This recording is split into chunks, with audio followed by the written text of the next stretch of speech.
To continue our discussion on revisions to the planned institutional district.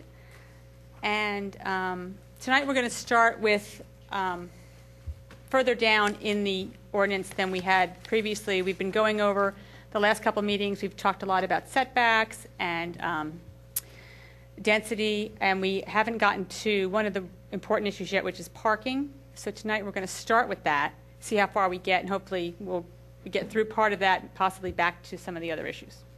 So, Charlie, you want to get us started with the, excuse me. Are we using our typical time thing?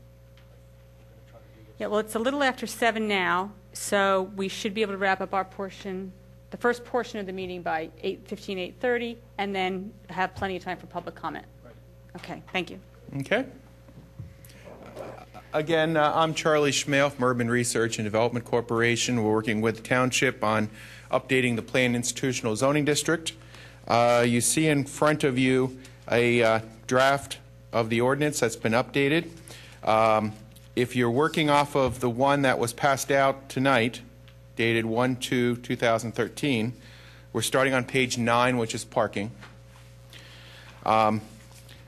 The italics show significant changes that are proposed from the current ordinance, and then the underline are changes in this draft from the last draft.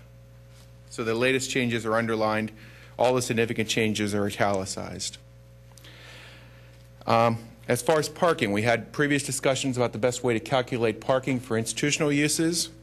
The consensus I heard was you wanted to mainly keep to building size as the basis of parking, which is what you have now. But you wanted to require more parking than is currently being required. Starting on page 9 at the bottom, you see parking provisions as proposed. And one of the goals here is, because parking of an institution can be very complex, we wanted to have some process where the zoning hearing board could be involved in addressing specific proposals, alternatives, so that we don't have very rigid standards, because we don't end up with more parking than we need because it's very harmful environmentally. And we want to encourage institutions to look at ways to control their demand for parking so that we can minimize the amount of parking lots. If we can, for instance, encourage institution to provide more shuttle service, to subsidize public transit by their employees, for instance, we can reduce the total number of parking spaces, and therefore that's to everyone's benefit. Less traffic, too, in the process. So at the bottom of page 9, you see a proposal to have a special exception process where the zoning hearing board could consider alternatives in parking requirements based upon a parking management plan and legal commitments by the institutions to take certain actions. And you see a list there on page 10 of some of these alternatives, such as subsidized van pools, subsidized carpools, preferential parking, showing that there's different peak periods of demand that overlap, and therefore there's a reason to adjust the parking requirements. And then what happens is, if the zoning hearing board reduces a parking requirement, the land is reserved for future use. So it's kept in green space. But if the township finds later that the land is needed for parking demand, the township has the authority to make them provide all of the parking later in the future. That's actually a pretty common process in Pennsylvania. A lot of townships use that, a reservation of parking. Yes, they must keep it open, and it must be designed to work as a parking lot. They don't have to build it unless it's proven that there's a demand for it. But they have to show at the time that their development goes in that it will work. Yes, okay. That the circulation works, that the layout works, that the number of spaces can be fit there. Would they have to design stormwater? They'd have to show that the stormwater could function. I mean, they might just have a circle saying future basin. They wouldn't have to calculate the stormwater until it was time to build it. And could they then build a portion of it? Yes. Is that part of the zoning? Okay. Yes. Now, would the plans for whatever, let's say they're building 2 classroom buildings, and they show 2 parking lots, but they feel they only need 1, so they're showing the other one, on that plan containing those 2 buildings, will those 2 parking lots be shown totally on there with a note to be built later if needed? Yes, they would all be stated So on it the will plan. be detailed and designed. Yes, you would not do all of the full detailed engineering at that stage. You wouldn't do all the stormwater calculations. But you would show the number of but you'd spots, show the layout. circulation, and stormwater and so forth. You show the stormwater is feasible. Yeah. And again, this is also running through the zoning hearing board. So the zoning hearing board has the ability to put conditions on the approval to require the legally binding agreements as part of that special exception approval. One of the things I've seen in working in both is that it's lost in translation. It doesn't always get marked on the plans that come from the Planning Commission. It generally gets marked on the plans coming from zoning, but you have to have all the paperwork to do that. And I think we might have been lax in the past about want to be things clear. like that. For example, there is one large institution that said they were going to build a bridge many, many years ago, tied to certain developments, and we have no bridges over Lancaster Avenue. But it's things like that that get lost. Sure. And there's been other things where property has been set aside for open space and somehow got lost before the plans were filed on there. So somewhere we're missing a step where what we decide upon, what the commissioners decide upon, actually gets on the plans that are filed with the county and the township. So I'm not sure if that can be put in there somewhere, if it's something that should be done. Yes, good point. Well, I'm going to add that it has to be on the recorded plan and that the reservation of the parking area must be shown on all future submittals to the township. So any subdivision, land development, zoning hearing So board that it application, carries they have forward. to show it. So that if 20 years from now, all of a sudden they'll say, well, this is new parking we're putting and we're going to use it at this building. And nobody remembers from back then that this was tied to that building. And if you find that it wasn't needed, then it might be proper to say that's now okay for the new building. But 20 we years in the have future. some parking spots in Wayne that have been sold several times over to various companies.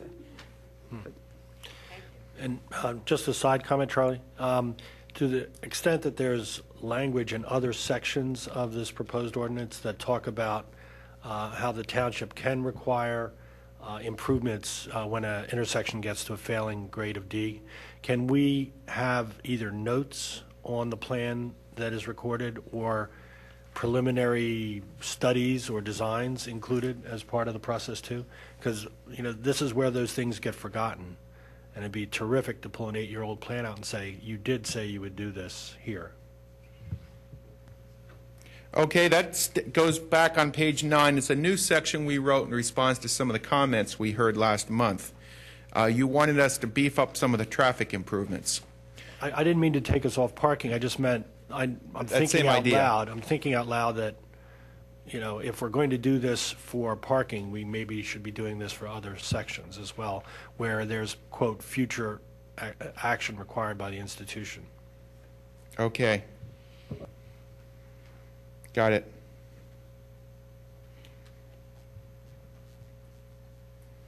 Okay, well, getting back to parking.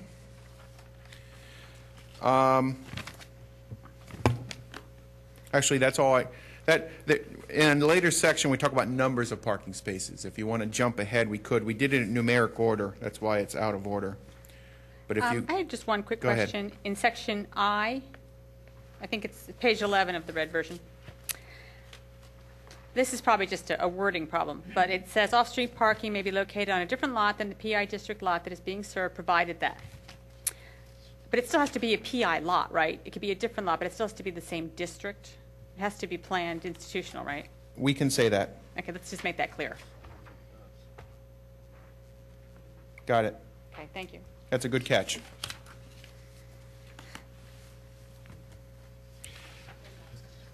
If you want to simply stay on parking for a second, maybe we can jump to page 14. This is the number of parking spaces. What we're proposing on the bottom of page 14 is to have a specific requirement for all student housing together.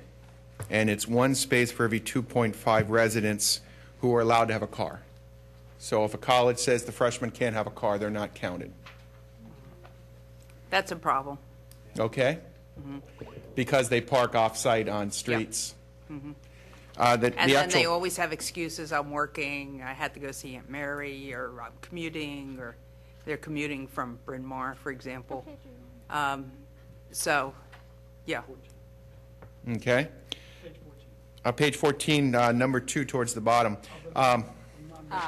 Yeah, I knew a guy who worked for Lafayette College, and he said all the students always had a sick grandmother they had to go visit, and they needed a car on campus to do that. Every single one had a sick grandmother.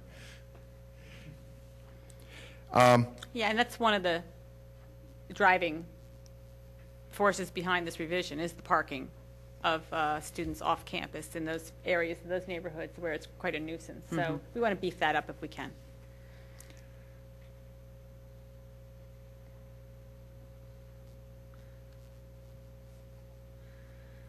So should we, So what's the number existing? I'm sorry. It's 2.5 is the recommendation, or is that what we have now? I have to look. I'm trying to remember what the current standard is, if there is one. Just give me 1 second. Sure. That would be,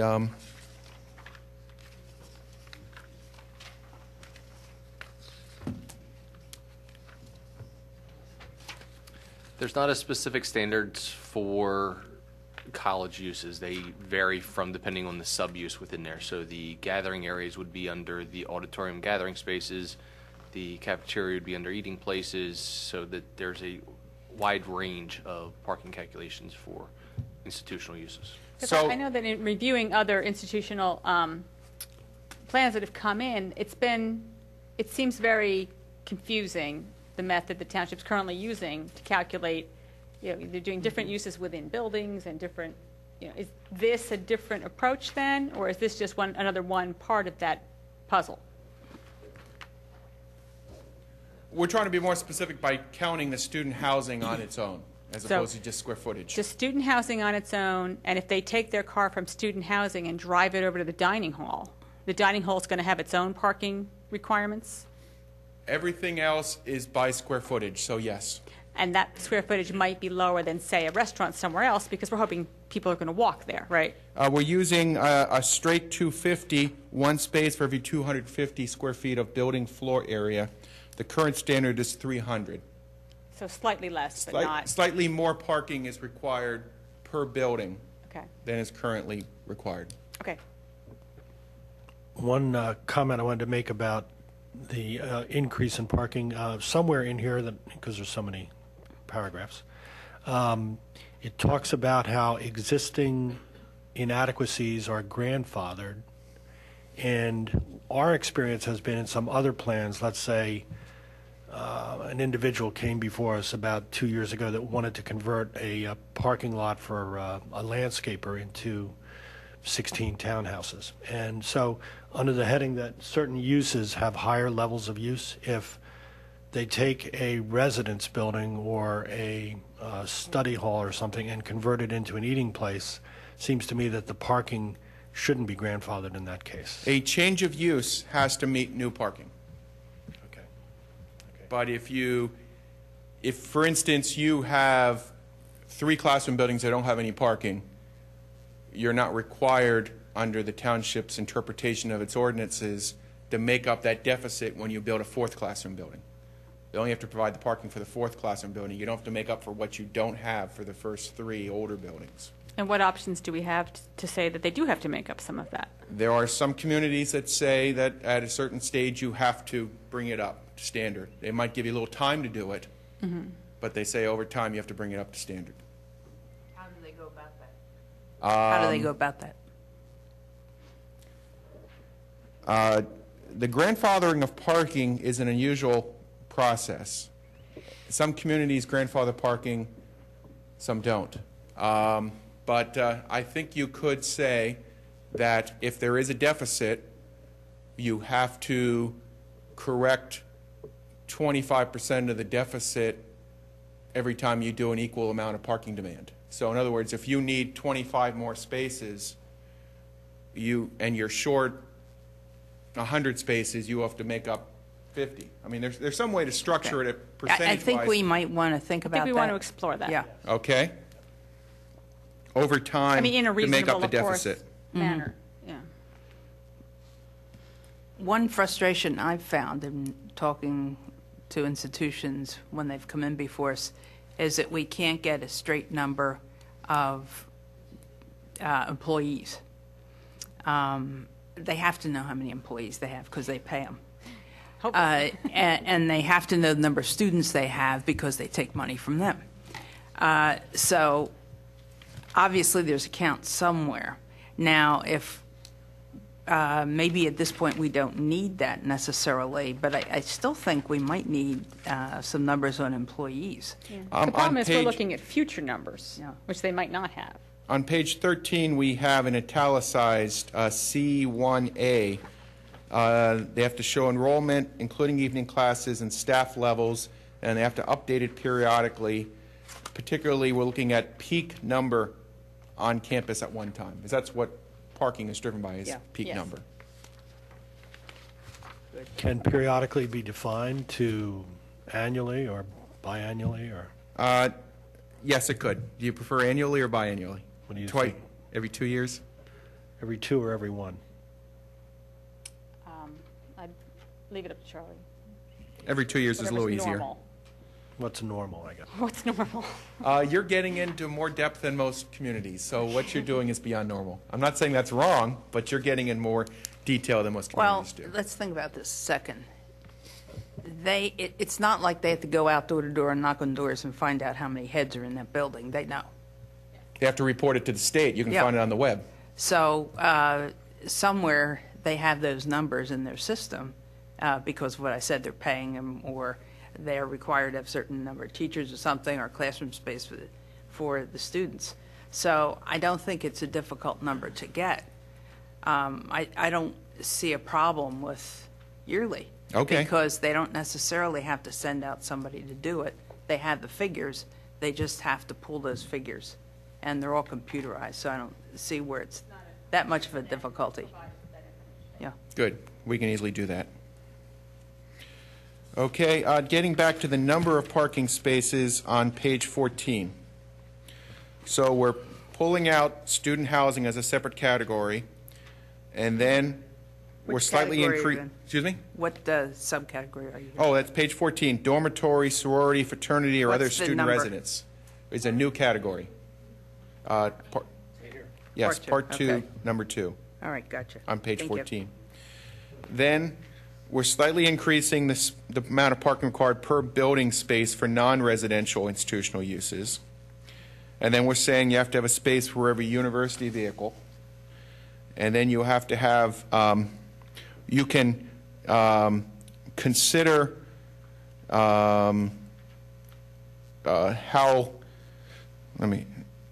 you can consider if you have, for instance, a stadium, how much of that stadium demand is from the students who are already on campus. So you're not double counting the people. If the students are already on campus, you don't need to provide extra spaces for those stadium seats for the people already on campus. And then we say that you have to have bicycle parking because we're trying to encourage bicycling. Excuse me, Charlie? Yes. Sometimes we do take into account the fact that people come into venues like amphitheaters and stadiums, et cetera. So we do have to sort of do a little double counting. Correct. We're saying that the percentage of it that's from the students doesn't have to be counted. In other words, if you have on-campus students and they're taking up 4,000 seats in the stadium for on-campus students, you don't need to double count that. Doesn't make it very difficult to do this? Well, the alternative is we have the whole township covered by parking lots. So we're trying to target the actual demand. Well, the current system hasn't worked entirely well. And so that's why we're doing this, maybe the main initial reason why we're doing this. Okay. So however you think it should work, it has to work better, and there has to be more parking, bad as it is and impervious as it is, et cetera. Okay. I'm told that the worst problems are special events, graduations. Is that your view too? It's also bad where freshmen park on private streets and walk to class, things like that. Okay. I think it's two things. It's the big events, but it's also the impact of parking in smaller neighborhoods also. The one issue with freshman parking is if the universities don't allow freshmen to park on campus, regardless of the number of parking spaces you provide for them, if the universities don't allow them to park on campus, they're still going to park off campus. Maybe they need to allow them to park on campus, because we know from past experience that they're going to have cars. So they need to address the situation rather than hiding from it and saying it doesn't exist when it does. You can go to any of the neighborhoods around the universities and they will tell you that there's a number of student cars on the streets. And same with the student rentals, there's generally not enough parking at the student rentals either. So I think it does need to be addressed. And that's not a decision we can necessarily make for the university because it's their policy. But we can make it in that we say, okay, you may not allow your freshmen to have cars, but you still need to allot so much for freshman parking because they're going to have cars, and then issue permits accordingly. We're starting to see more and more colleges opening up on that freshman parking rule because it becomes an attractive thing. So many of the more affluent students that they're chasing after have cars and want to have them, and to be able to take your car their freshman year is a big plus in attracting those students. The problem is the students have nicer cars than the professors at some of these colleges.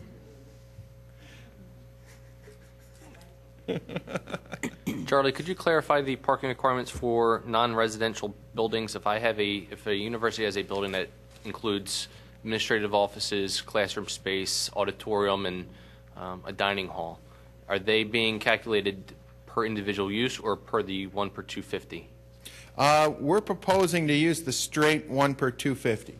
Which is a change from the way we're currently doing it. Okay.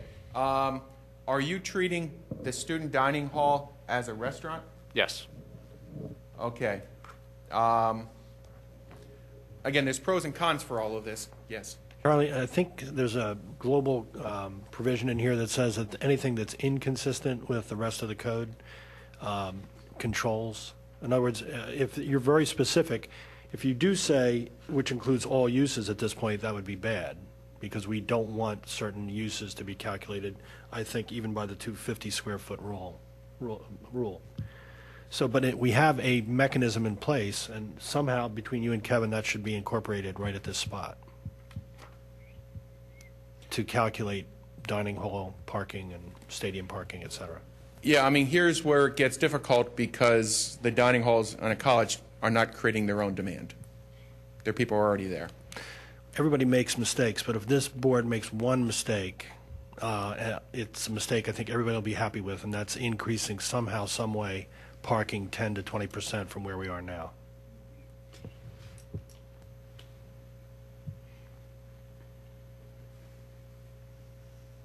Charlie, I know a lot of universities or regulations for universities with parking base it off of the student population and then separate for employees on the largest shift. That's what we originally proposed, and we were told to go back to the square footage standard. When? Here. I don't recall discussing parking. Yeah, we had a formula that looked at student enrollments, staff employees at peak times, and everything was based upon that. And then the conversation was that the enrollments would change too much from year to year, and that there was a preference to keep the square footage standard because that was a little easier to administer. That would have probably been back in the October version. I can pull it if need be, or the probably September version. When a college does their own parking demand, that's what they look at. They look at number of students, number of staffs, number of vehicles owned by the college, and that's how they do their calculation, because that's actual demand, as opposed to square footage, which is kind of nebulous. Well, the problem we've had in the past is getting those numbers. No, the student and employee numbers. Sometimes when they do the square footage, it doesn't end up matching when our staff does Yeah. it. Because I've always asked, recently, since I've been back on, what the employee number is, what's the student number, and I have yet to get an employee number. I mean, you could probably you're not talking about individual names, but the township tax office could probably give you numbers of employees of any employer.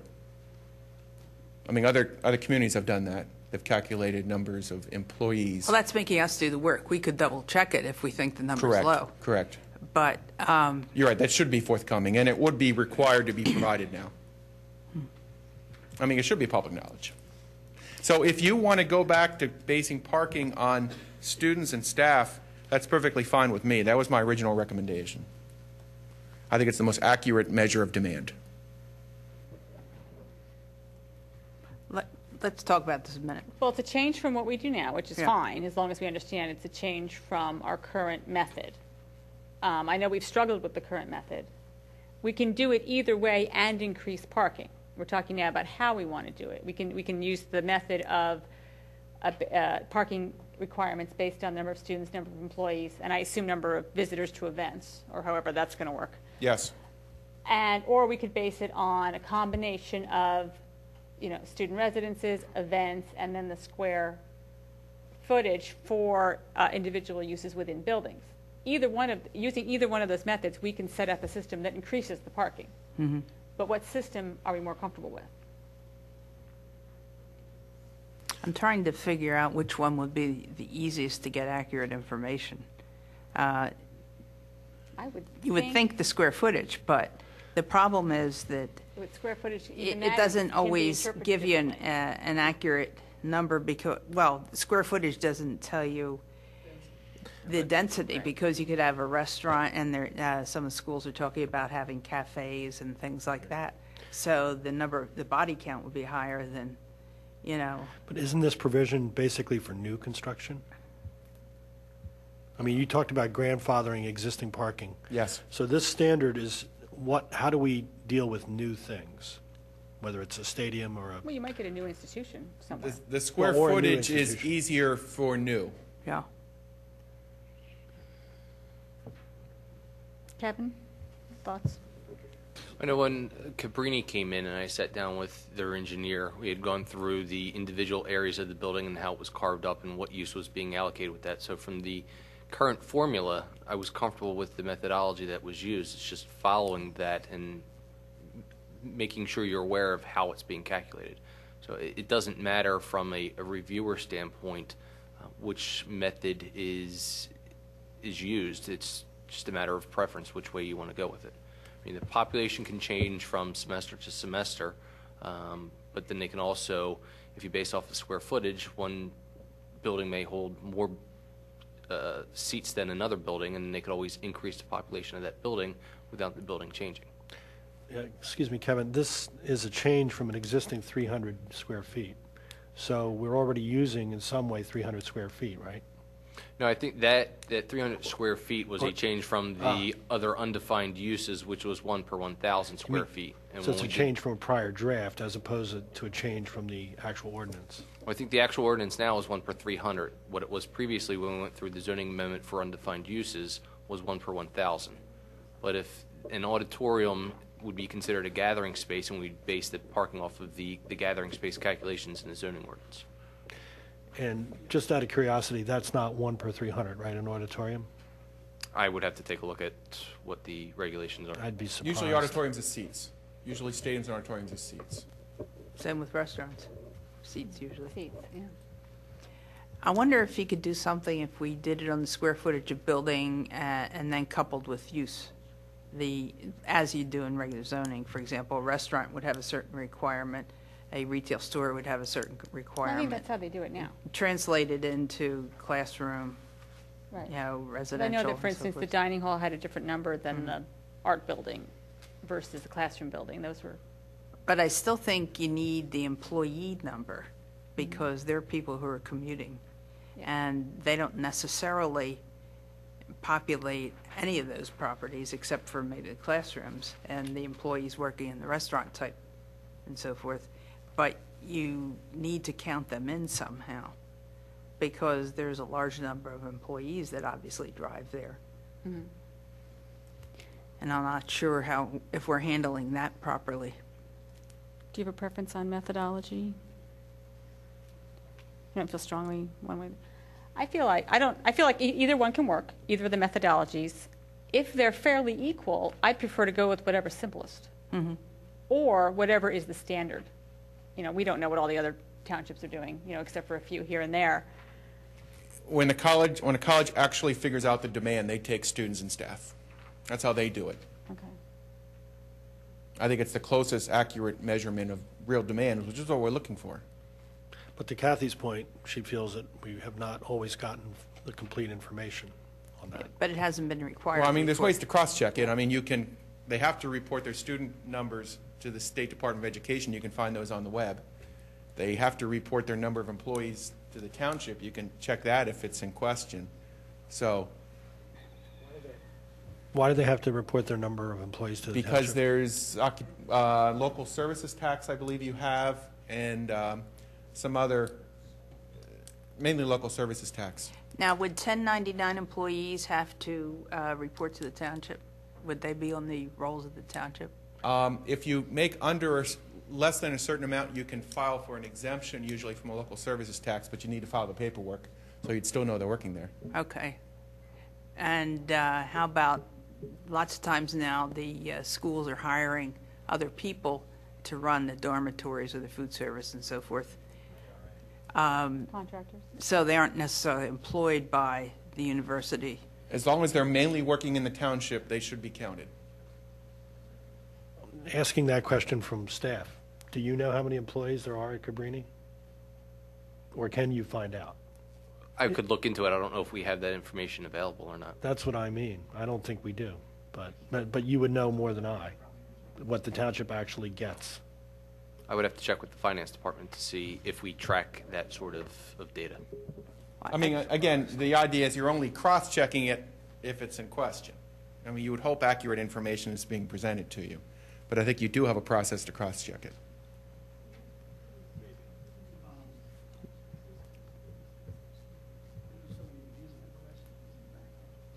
Well, we don't need the answer. Let me give you an example in Haverford Township.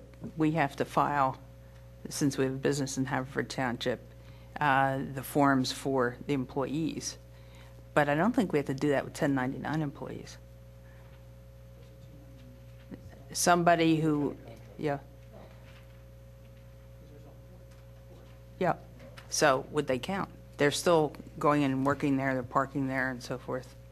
I mean, if it's one person who's self-employed, they might not be counted. And a contractor comes in for a few months working on a project, you're not going to count them. But if they are, for instance, contracted food employees, the contractor should be reporting that information to the township because, again, you have the right to charge a local services tax on each employee who works in the township. I wonder if all part-time teachers are employed by the school or 1099 employees. Typically, a part-time employee, they're filed for the tax unless they file for an exemption. They usually have to file a form for it. All right. I'm only speaking what happens in other communities. I don't know your own procedures. Well, I guess we have to. Well, do you all want to make a decision about that, or do you want to think about it now? Now, we know that we need to decide on a methodology. We've talked about that whatever system we use, we want to increase the parking. Does anyone feel? Well, the question I have is if we have a parking situation now that doesn't line up with enough Reality. spaces, why is that? Is it because the schools can't provide that? They're choosing not to provide that? How is that working? Because if we're going to operate under the premise that the schools would like to provide all parking that's necessary, then why isn't that happening now? I think you find a couple things. One is there may be cases where the parking at the college is providing is not close enough to the destination, and some people are lazy. I think you're also finding that some of the freshmen who aren't supposed to have cars are hiding cars on the residential streets, as we said. You've got some special events that are so large it's going to be almost impossible to provide all the parking on site. I mean, I understand there's some very, very large high school graduations, some of the football games and stuff. It's almost impossible to put all the parking on site. I mean, we'd hope they do some shuttles to other properties, other parking lots to try to meet the demand. But you don't always provide the parking for the very worst 1 hour of the year. In the same way, a shopping center is going to run out of parking spaces on the Saturday before Christmas. You can't always provide for the absolute worst day. I think we have to ask the township employees, what do you think is more accurate for you reviewing the plans, because you're going to be doing it? And again, the two main choices are staff and students or building square footage. Actually, I think a combination of square footage and employees could work. I mean, we do that for retail, and we're doing that currently now for some of the sub-uses, where we look at retail for like a bookstore. It would be the square footage of the bookstore plus then the parking requirement for the employees on the greatest number of shifts. We can do that. A combination, if you were to do the 201 one space for every 250 square feet of floor area, plus then a equivalent number of parking spaces for the maximum number of employees on the largest shift across the campus, that would simplify things and Now, account for the employees. Would that cover all the uses, for example, restaurant and residential? Because you wouldn't, I would assume you would not have as many employees in a residential situation as you would in a classroom situation. Well, you could break it down where you had the residential component versus the non-residential component. Maybe different percentages for So the dorms would get one set of numbers. One for Okay. each bed, and then you could also do then the classroom component of that within the employees. And then the so-called retail type of usages for bookstores or cafes and so forth, and then the food service. I don't know if you would continue to have how many different groups you would want to have. You could either have an overall residential and then the non-residential component, which would include the retail, the auditorium, the classroom space, the As long as you bookstore. broke it out for each one, because the requirements would be vastly different You don't. on each one. That's what I'm saying. Right now, that's how we currently break it out. And Charlie's proposing to add the residential component to that, or modify the residential component. We can simplify that by having one parking space requirement for the non-residential component, the one per 250 square feet, which will cover all of the individual sub-uses. So you take the sub-uses out of it, and you take it off of the gross square footage of all of the classroom, the office space, the auditorium space. Would it be possible to also then add in some kind of future provision so that, I don't know if this is possible, but let's say we have a plan for identifying how many parking spaces a new portion of the development needs, and it turns out they need more. That's why if you start a little high and then you have the reservation of parking provision that they can ask for, that kind of takes care of that issue. Okay, I'm comfortable with that. As long as that is a workable system so that parking is getting preserved in an open space setting. I mean, it could also be there's a 2-layer parking deck and they build a 3rd layer if need be. It doesn't necessarily have to be flat land either. Okay. That has to be permitted under the current zoning. And Yes, assuming that it's an allowed It's without a level of variance. parking. I think the only way that we can look at this is there's two opposing interests. The one is to provide the accurate amount of parking, but also to preserve, like you're saying, to preserve enough if the needs change. And that's probably the best way. I don't know how calculating it. I think probably the institutions themselves have the best handle on what their needs are. However, I think we should do our homework and find out, currently, are there a lot of complaints in one particular area that are not just once a year type of events that are on a regular basis, and kind of get to the bottom of what those problems are. Are they that the parking that's provided isn't in the right location? Are they that people are parking cars that shouldn't be? And then do we have to then add a separate type of way to address it, not through this, but maybe through Residential parking permits. residential parking permits, yeah. That's how most communities deal with this problem, residential parking permits. For the students. Residential parking permits in which you are allowed, for instance, 3 on-street parking spaces for each house within a neighborhood, and no one else can park there Okay. for more than 2 hours at a time. So not the students unless the students are renting that house. If they live in the neighborhood, they could get 3 permits, is the way most communities would do it. If they have 3 residents there, for instance. Well, I think what Whatever number of happened, residents are legal, that's how many spaces you'd get. you're that- penalizing the neighborhoods, though, to allow the students in there. I think. Actually, not, that's really to the benefit of the neighbors, because then they don't have students parking on their streets anymore, because most of these people have driveways as well. No, a And lot it's of a them do 2-hour not.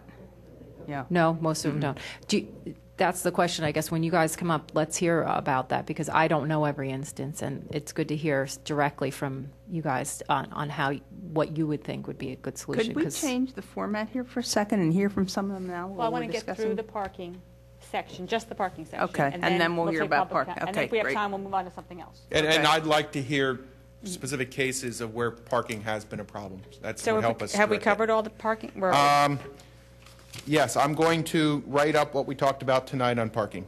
Did we mention anywhere that we would like to require electric charging parking spaces? We have an incentive under the green Okay. incentives that says that if you do a electric vehicle recharging station, you can do 2 less parking spaces. It's just a little bit of an incentive to get them to do it, but it's not a requirement. I had a comment written down when we get to that section in a prior meeting. Why? We're trying to find some way to incentivize it. But this is like I putting. don't want This to is incentivize like it, I putting. just want to require it. This is like putting a sink in your living room, like for a bar sink, if you know what I mean. It's another amenity for students. Why do we have to? We're trying to get more parking, and they plop in 3 charging stations, and all of a sudden they don't have to build 8 spaces or whatever. 3 spaces Six. would you'd still have the 3 charging spaces, and then you'd have 3 less parking spaces. in So that scenario. that seems like temporarily a formula for pushing more people on the side street. Because you're not supposed to park in the charging space unless you have an electric car. Correct. And the institution gets to build a few less spaces. Doesn't seem like a good result. And would we actually do that? You can't park in a space that has a charging thing in it unless you have electric. I think that's plug-in point? reasonable. If you're not charging it, you shouldn't be parking in the charging space because you want to keep it open for the next guy. But they usually do park there for hours, so it's Sure. Well, could you look into a draft where we're just requiring some charging spaces and not giving an incentive? on a very large parking lot. We In could the probably larger do that. parking lots, not, Yes. for a couple parking lots. Parking Okay. spaces.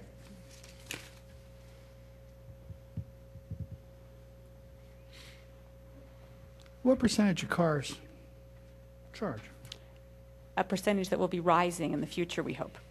Yeah, but what is it now? The more charging nothing now. stations there are, the more electric cars there will be, because a lot of people don't buy them because they're afraid of running out of a charge. I understand that, but I think the percentage currently is negligible, but I think that we need to plan for that in the future. And they're talking about revolutionary change in the batteries too. I'm so- not saying it's a bad idea. I'm an engineer. And believe me, I'm all in favor of it. I'm just the idea of reserving specifically for a car that's charging when. And it might be 1 in 1,000 parking spaces. It's not something we would propose to do in a 30-spot lot. Something.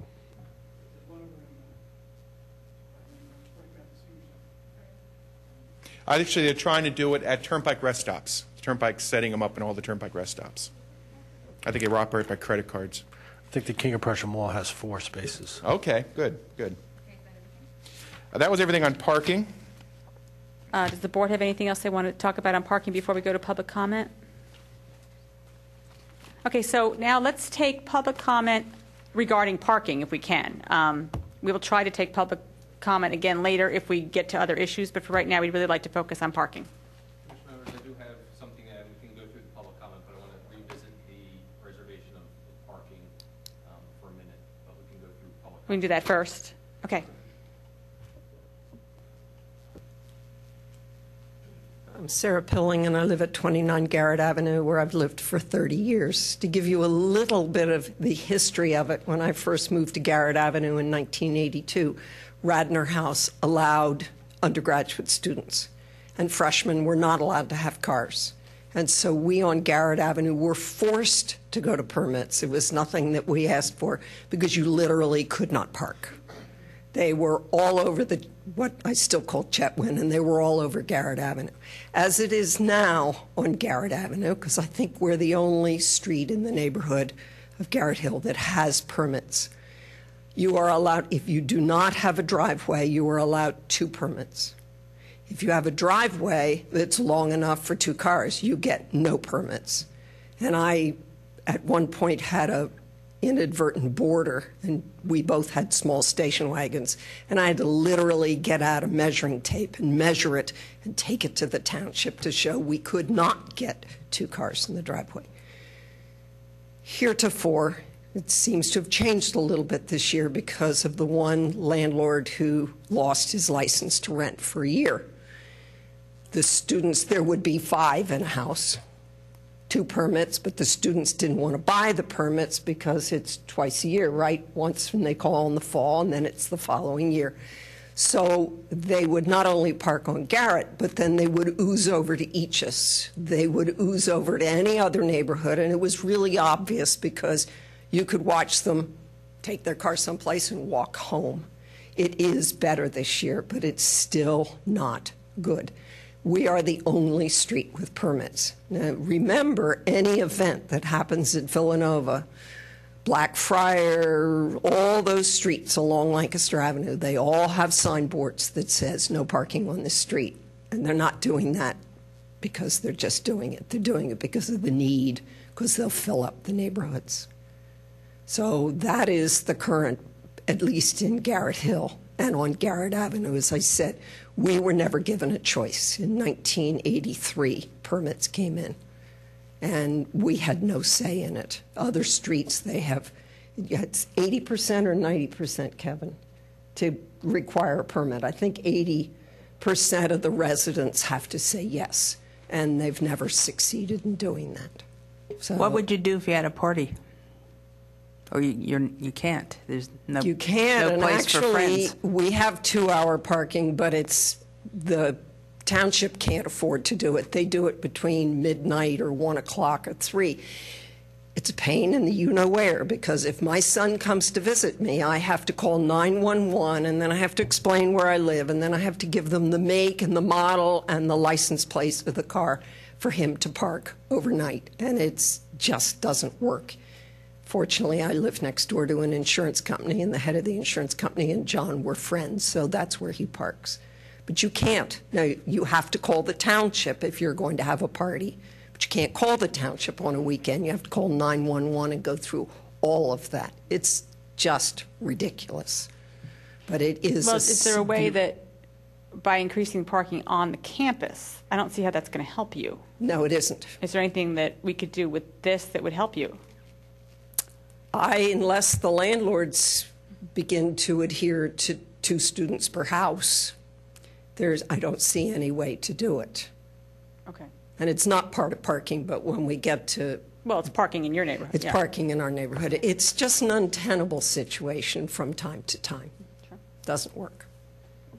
Thank you.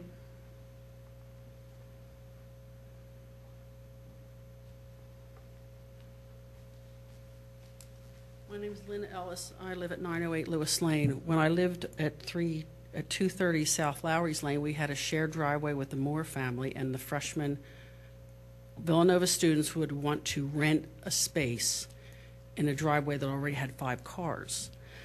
And our concern was how to get out in the morning and find these kids to move a car so you could get to work on time.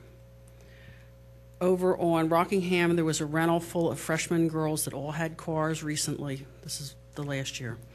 And there were at least 4 girls, maybe 5. Then you have the boyfriends. They would park the entire side of Fitzwilliams Road, so people would come home from work and not be able to park. But to say no freshmen on campus solves Villanova's problem, it does not solve, and I don't believe it's enforced at all. But it really creates these little messes in the local neighborhoods. And Rockingham is a little further from the university and Garrett. But the 2 unrelated is not being enforced, and I know you can get an exception to get an extra parking permit if you apply the insisting police that there's department. parking for freshmen on campus would help a little bit with that. For instance, the renting of the spaces situation, but not with the resident students on the street. Right. They have to enforce, That's an enforcement issue. well, Villanova has to enforce their rules that freshmen can't have cars, and not just word it that they can't have them on campus. I mean, who are they kidding? And, the parking permits, and two unrelated in the rentals. Okay. Thank you. Do you think that if freshmen were allowed to have cars on campus, they would therefore want to live on campus? I don't know about freshmen. I know the older kids don't want to live on campus. They want to live in a house. And I don't know if you want to mix upperclassmen who could probably legally have alcohol on campus with freshmen. I just think there's a lot of issues that have to be looked into. Freshmen have to live on campus. No, they don't. They don't? We asked Kevin Kowalski, and he said they don't require it. Mm-hmm. I think if they build the dorms and they have the problem St. Joe's had where they couldn't fill them, they'll require it.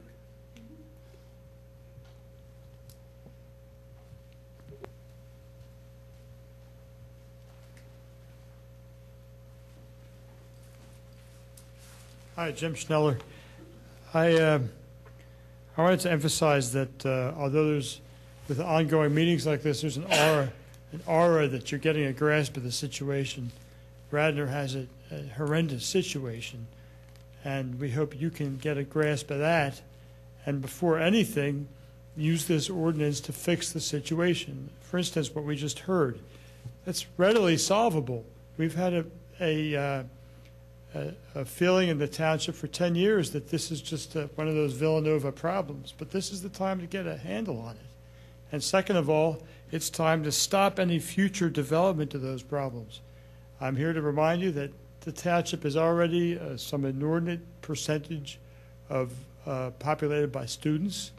It's unhealthy for any township to have any higher percentage of students because it's tipped the balance. It will tip government equality, and it will tip the mix of people in the township to a distasteful level. So I'm here to also, I know that we're on parking. In fact, I will get a detail out of the way. I think that SEPTA has to be given leeway to be in this discussion. And especially they deserve such because I know from riding the trolley that there's hundreds of employees that use the trolley. Can SEPTA give incentives and can the university give incentives? They could possibly double that. And who knows about the R5, which is, and another technical item is number 8B. Am I to understand that some kind of square footage based formula would be appropriate when you've got uses varying from classrooms to laboratories to drama centers? Well, that's been our ongoing discussion tonight. What method is best? We want to have one that is easy enough to accomplish, to work, but that accommodates both the uses within each different kind of building and also just the number of people on the campus. Because, yeah, in my opinion, there's a drama center planned. And there, and also in any bistro or whatever, you really have a seating intensive, regular and proven cut and dry method. I mean, you've got the number of seats, and you should have a high percentage, a lower ratio, because if they fill an auditorium, you need those spaces. And the modus is to fill an auditorium. The issue that's difficult for us is that a lot of the people walk to these venues because they live there. So we have to balance the equities too. Right. It's not like it's a regular movie theater in town where people might drive to it. The theory is that for a lot of the events, not all of them, because I'm sure it would be rented out also. I'm assuming it would be rented out. That to a certain extent, students would show up for different events and so forth, and theoretically they live on campus, so you wouldn't have as many driving there as opposed to a movie theater that would be in a town somewhere or yes. something like that. But they do so wanna- that's what we're trying to balance. They want to fill out seats, though. Yeah. For sure. And also, I'd ask your emphasis on that because I'm sure the university could come up with a formula and to emphasize that this is the time to fix problems and to prevent future ones. Everything's got a method, and we've got experts on board. So with a brand new experience with a drama center, you've got a large issue being dropped if this goes ahead, which I hope it doesn't. To go back to what I was saying, the parking is a universal problem from Wayne to right through to Rosemont. And you have to keep in mind what's going on. In fact, now there's a new housing, as small as it may seem, the new cul-de-sac where they've raised, they've leveled the entire block in Rosemont. When you include service people who are going to be coming into the area, every little bit counts in Radnor. You're at a point where you have to count every bean, and to let anything not be addressed in an appropriate manner would really hurt us. And so I ask again, a no-growth policy township-wide. We know that none of these campuses have a lot of room to grow. We don't have to look forward to any kind of massive leapfrog-type growth. And they're playing with numbers and playing with where they can put what. And so what a great time to stop any growth. If Villanova can't give us a number for how many students, we know, and there's a large odor of someone who's not cooperating with the township. Jim, do you have any other specific parking comments? Because we're going to get to some other issues. I believe that's it. This isn't specific parking, but maybe relates. I think you've got quite a large setback with the trolley tracks, and there's no need for that. I don't see any reason I have heard here why you couldn't build right up to the tracks, apart from transportation models. Thank you.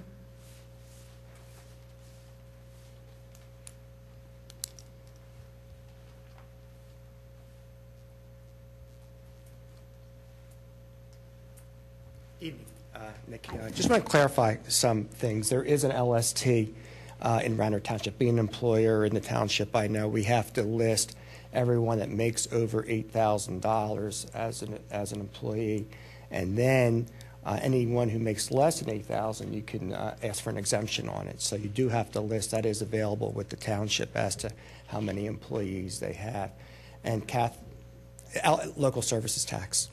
And everyone who's an employer in the township has to provide that. And I believe, it was $10 a head, and I think it went up maybe the past year to more than maybe even be $50 a head now, as to each employee. How about 1099 employees? Now,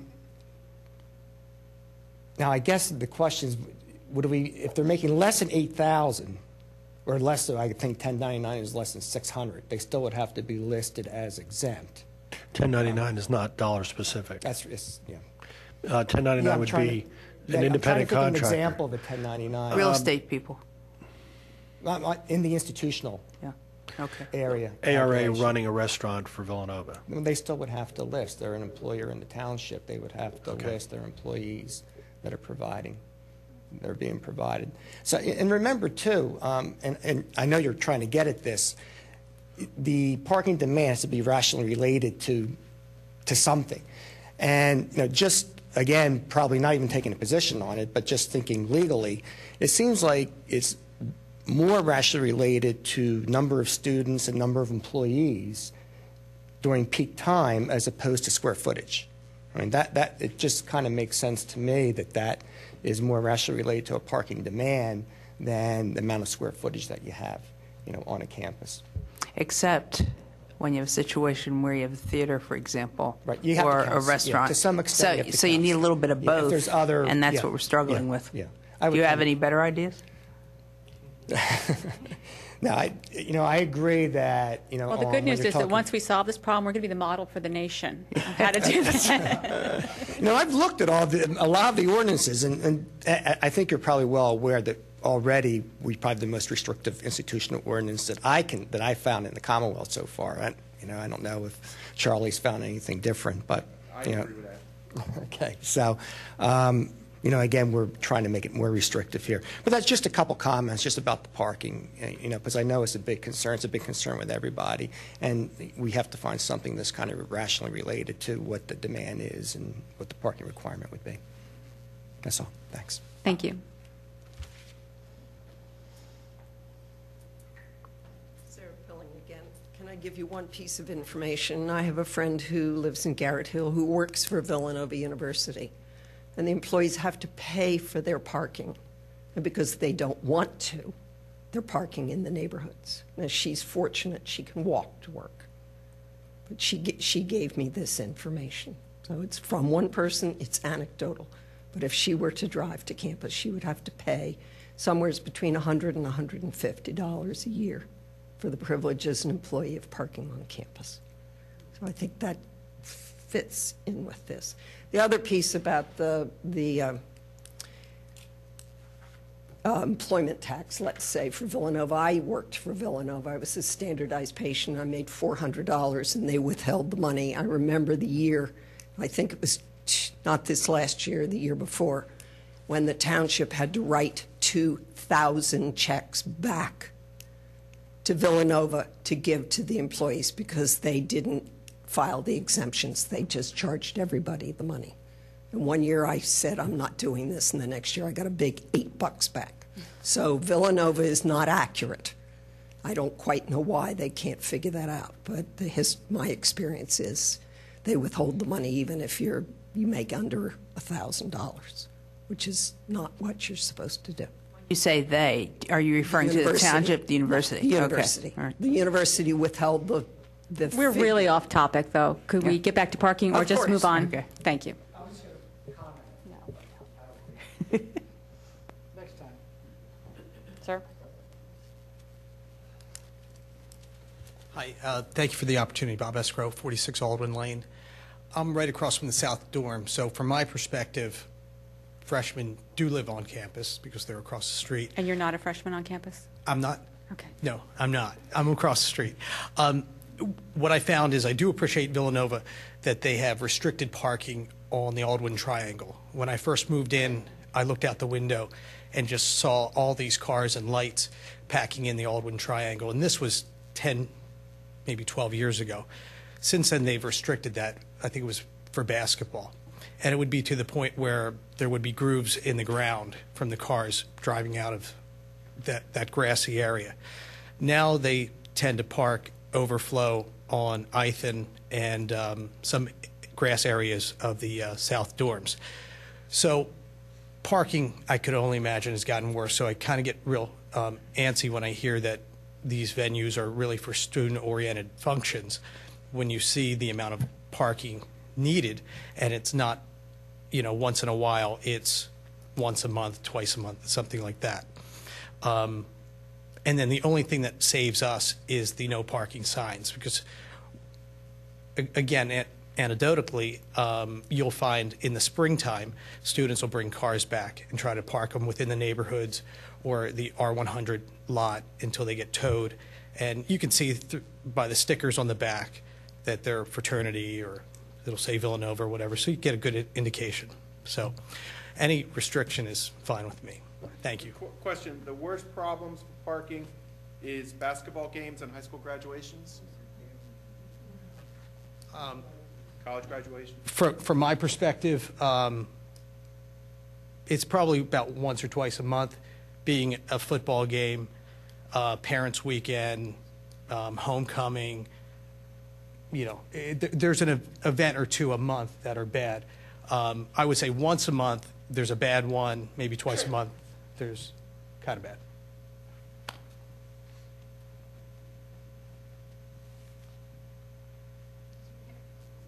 Kevin, you had something you wanted to add? I did. Charlie has under the parking I to the special exception from the zoning hearing board for the conditional reduction.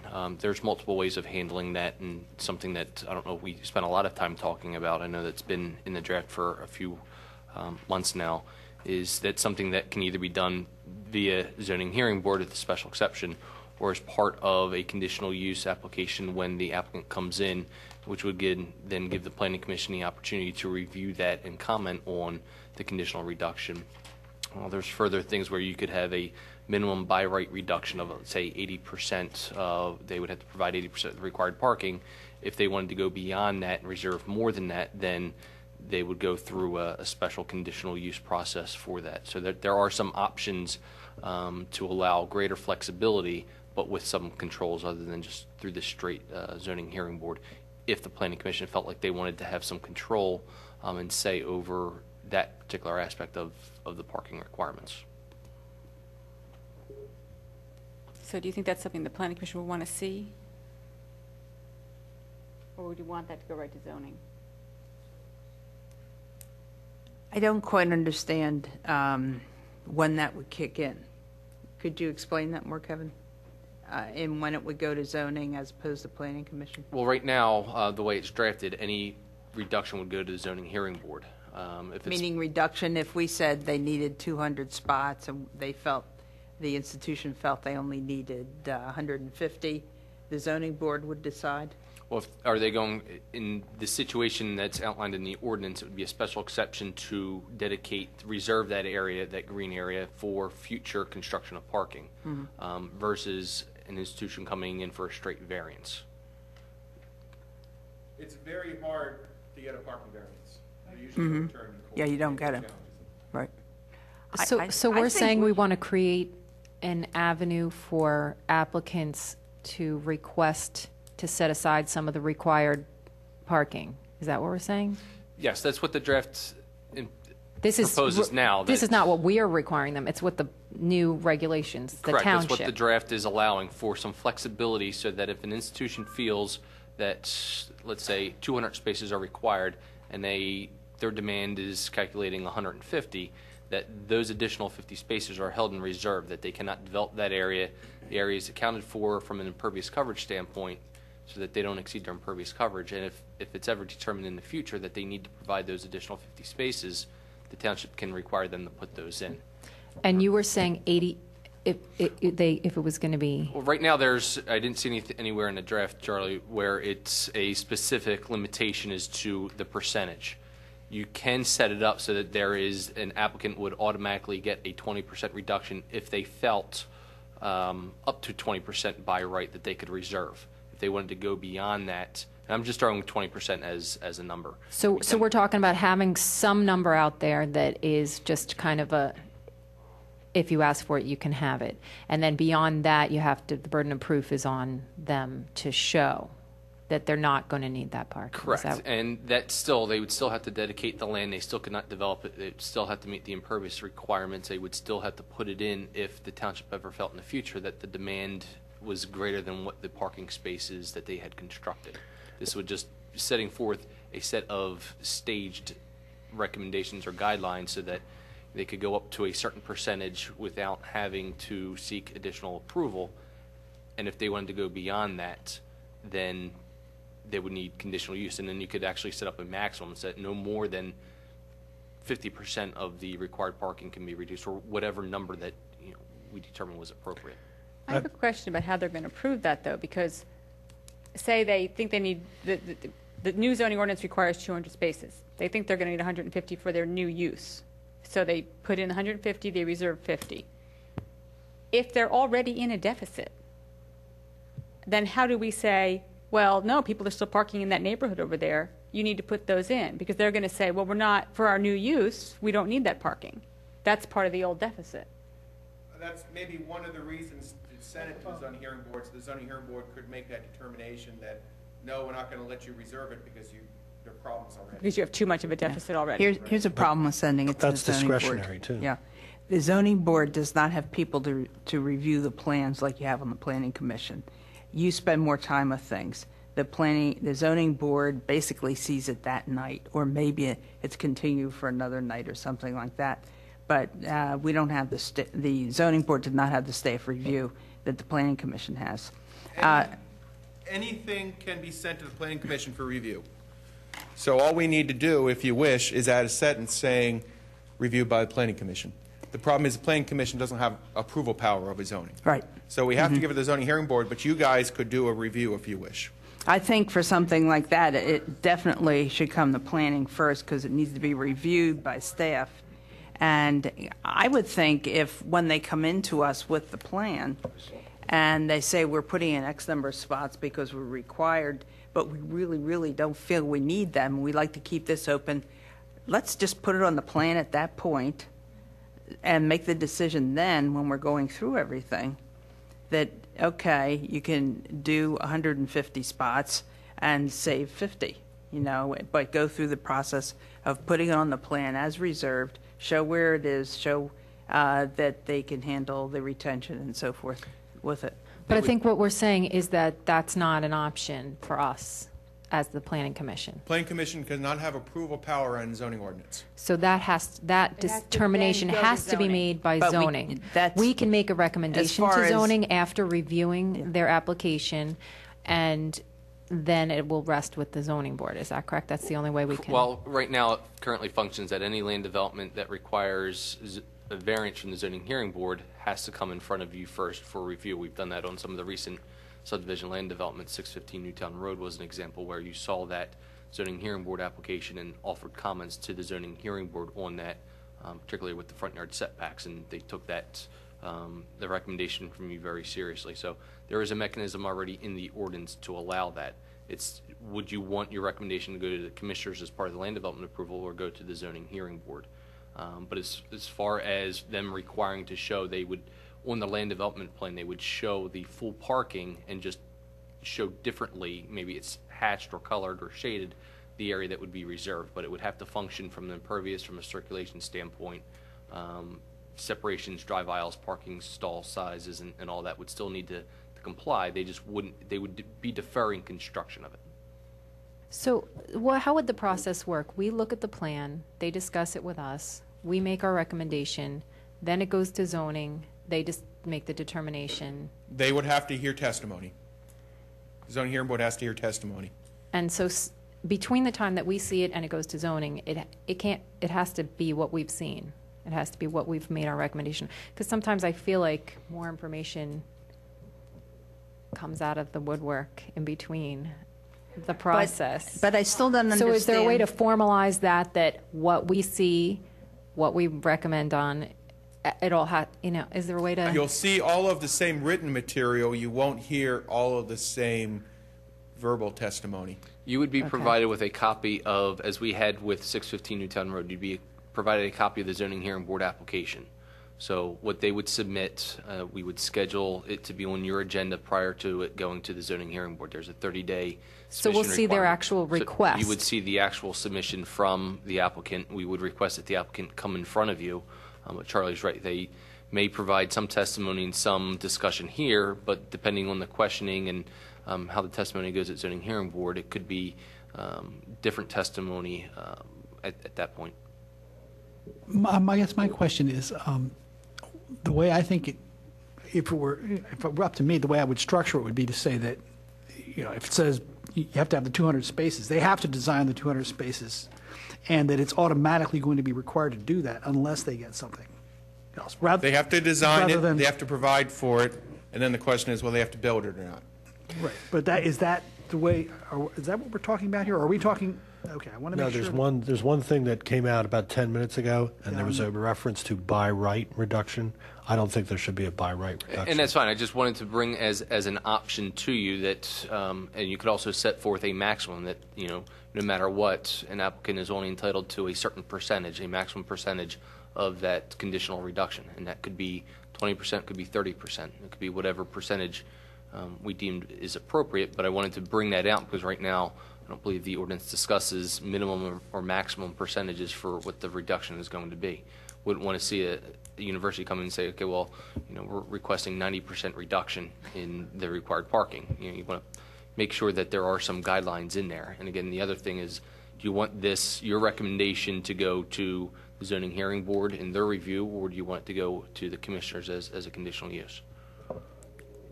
My personal opinion is when you have a more technical issue, it's better to go to the zoning hearing board. They have the time for it. The commissioners have a lot when of you other obligations. say technical, do you mean Number crunching. legal technical or You're planning looking at technical? calculations and numbers and layouts, and I think the zoning hearing board's better able to help deal with that with the planning commission's help. It's not a policy I decision. don't necessarily agree with you on that. Okay. I do. think I it agree would with work that. as long as the planning commission, I do think the planning commission should see it first, because we are going to have already seen the plans. And then we can pass on our recommendation to the zoning hearing board. They can put their input, get any evidence that they need to have, and then make the decision.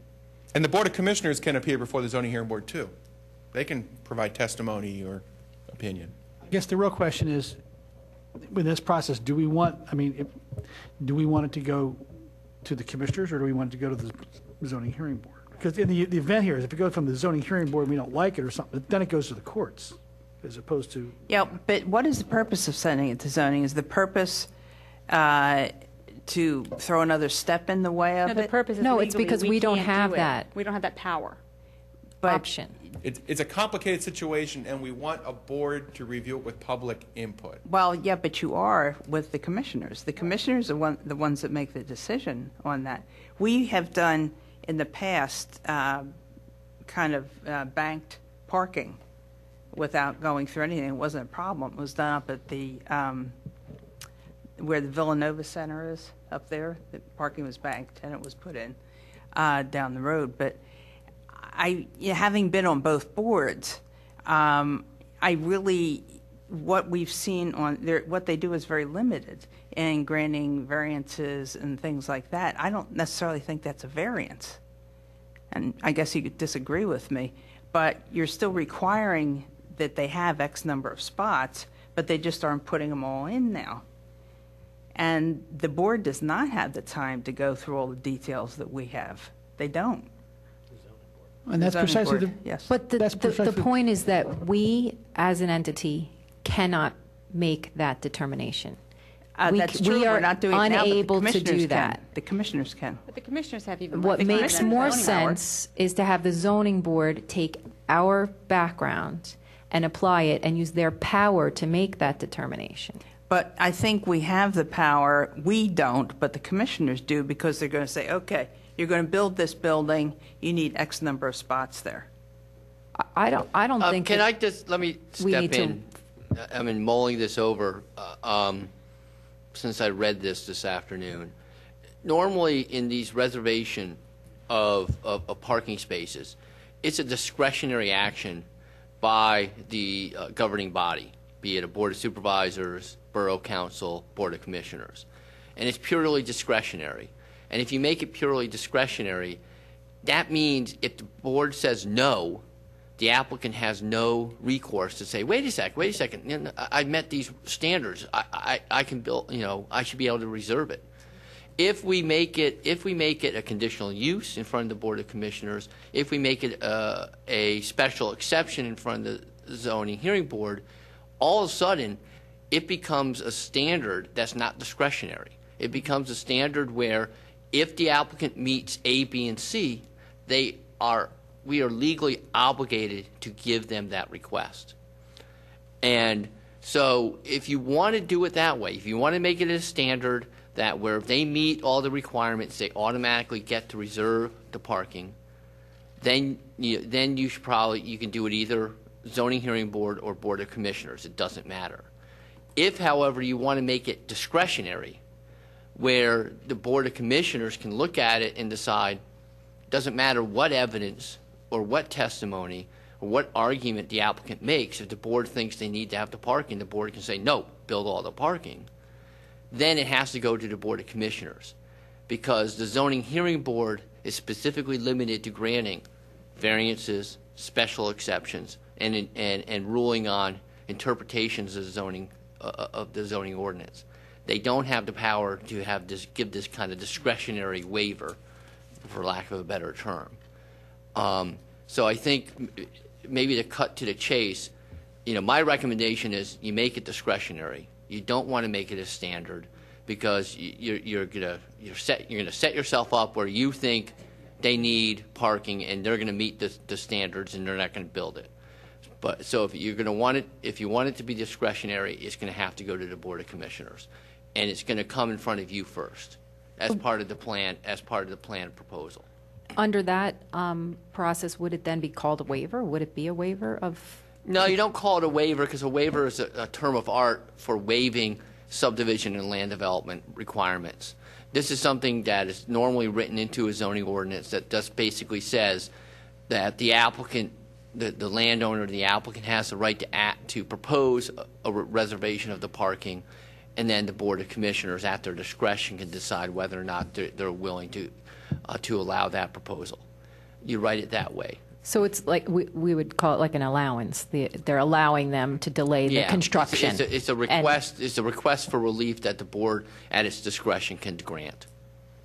And then it would be the board then that would require them to build the parking The Board at of a later Commissioners, time yeah. if it's determined that it's needed. Yeah, normally you have something in writing. It might be part of the approval resolution. It might be a separate document that But it would be the sets same forth. board, yeah. Yeah, it needs to set forth some sort of trigger, be it that the township decides, at its discretion, or if there's some other trigger that creates a situation where they are then obligated to build the parking. The other thing normally you want to do is not only do you want the parking shown on the plan to make sure it can be built, and you want to make sure that land is preserved and not used for something else.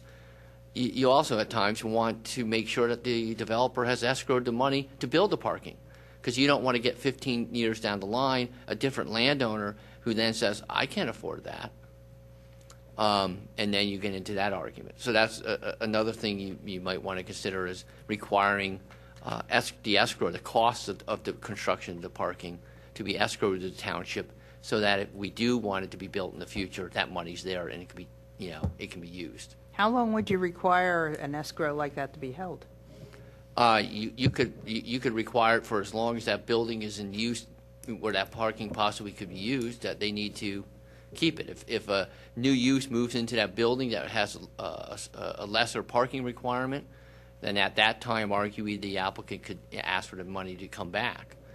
And then if they then put a third use in there that required greater parking, they'd either have to put the escrow up or they have to build the parking to meet those requirements.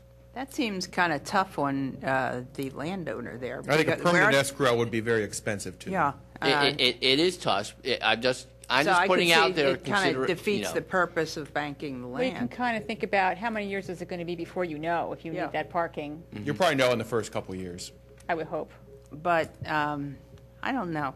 Could you The look other thing- into what the Escrow options part. might be and come up with a recommendation Okay. for next time? Well, the other Okay. thing we're not really considering is that we're saving them the money of having to build this. We're not saving them the money if we're holding the money. Well, if the timeline is shorter for construction and that area can be used for staging or whatever, there's benefits. I think what we have to be careful of is you cannot require parking in excess of what is reasonable. I don't think we're doing that. Well, I'm saying that Yeah. we don't want to do that knowing that they can just not build it all. We don't want to say, well, let's just be extremely conservative and design for the worst case scenario, because we know that they're going to come back and say, well, we're only going to build half of that because we only need half. Well, then- That's what we have to be careful of. We want these to be real parking requirements. And if these parking requirements are real, then the money should be there to build them if they're going to do the project. Oh, absolutely. But I think we're talking about banking it, not, if they need 200 spots, they only build half of them. I think putting a percentage on it might be a good idea. Okay. I mean, one of the reasons too for the reservation is that, their enrollments may change from year to year. So in 3 years, there may be more students than they expected. Not if you listen to any of the institutions. Yeah, it's an extremely competitive environment for students. Just for everyone's consideration, though, we're proposing a new thing that we don't have in the ordinance now, right? We don't have a reservation clause. We already have recognized collectively that we have inadequate parking, and even if it's discretionary, it still opens a door to not meeting the new perhaps more appropriate stringent requirements that we're seeking by going from, for example, 300 to 250 square feet, et cetera.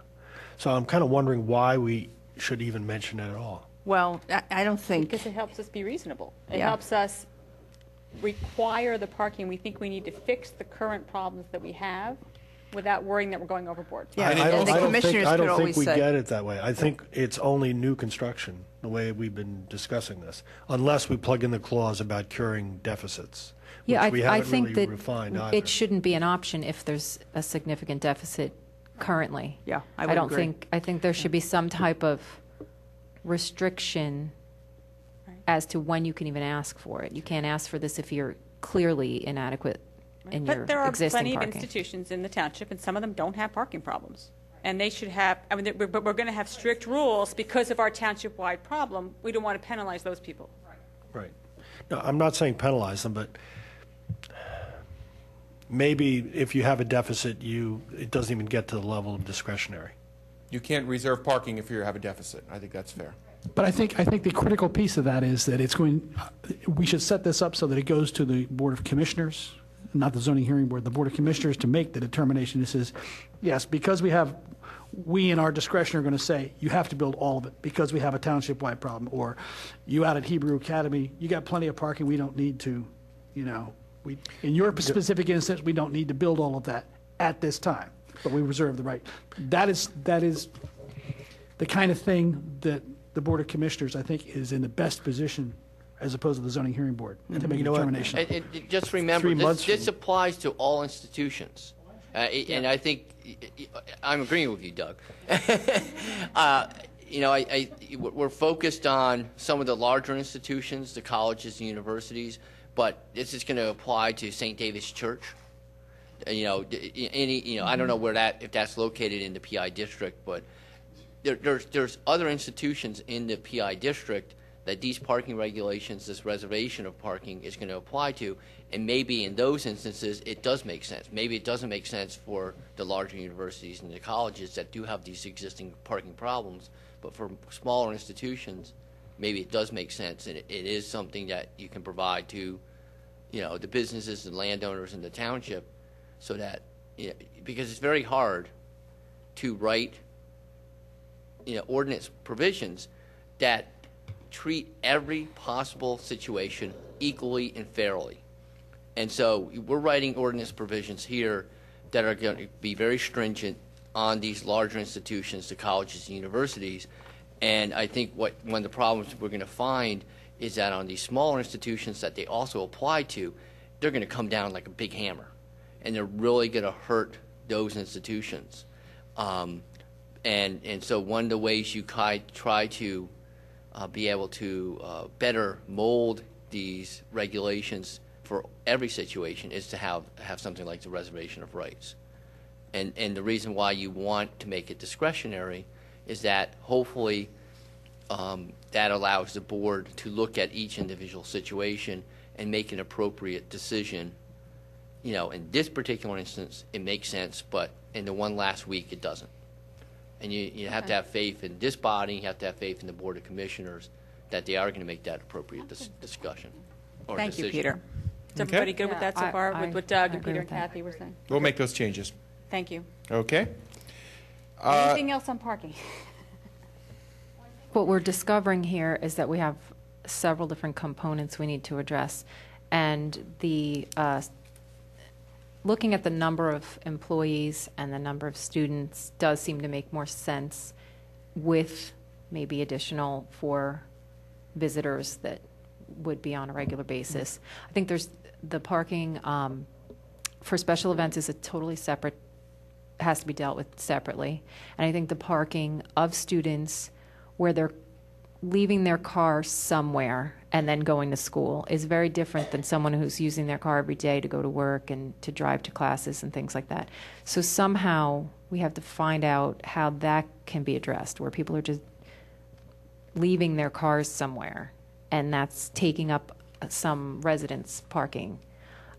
That's something that's going to have to be addressed, and I don't know if it can be done here, but you can't, those are three different things that you can't solve with the same set of regulations. Well, I think you can begin to consider it, however, if you look at the number of students. And then I think it needs to be tweaked for intensive usages like field houses and theaters and food establishments and stuff like that, as opposed to... But are we really saying we want to require the universities to provide parking for all of their students? I think they need to have more parking than what they have, because it's not right of them to expect the residential neighborhoods to supply the parking. I agree that it's not, that's the problem, and but I don't know if the solution is saying, well, the way they're handling it now is not working by saying freshmen can't have cars, because they do. We all know they do. I guess we need to look at some other instances to see how they handle this same situation, because I can't envision having the number of parking spots that there are students on the campuses. Is that something that we're really looking for? Well, you would not have one for one, because not every student can afford to have a car. No, not everyone has a car, but what's happening now is there's a percentage, like, I'm just making this up, but one car for every 3 students. But they're subtracting out the freshman class. And in reality, the freshman class needs that same provision. It's not that every freshman needs a car, but that some percentage of the freshman class is going to have a car, and they're going to park them off campus.